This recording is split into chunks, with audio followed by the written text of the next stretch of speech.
Hello everyone, welcome back to this channel. In this video, I will show you the easy and clear steps on how to turn on offline mode Google Docs on computer. So how to turn on offline mode Google Docs on computer? Make sure you keep watching this video until the end.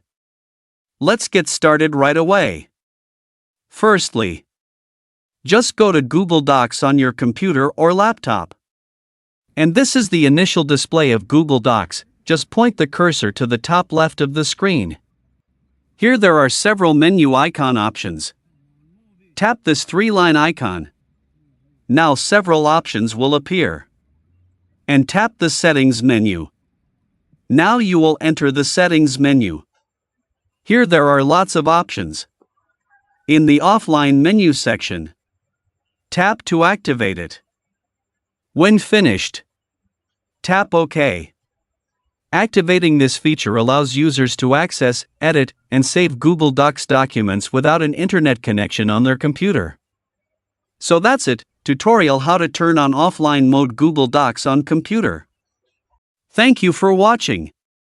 I hope this video is useful. See you in the next video.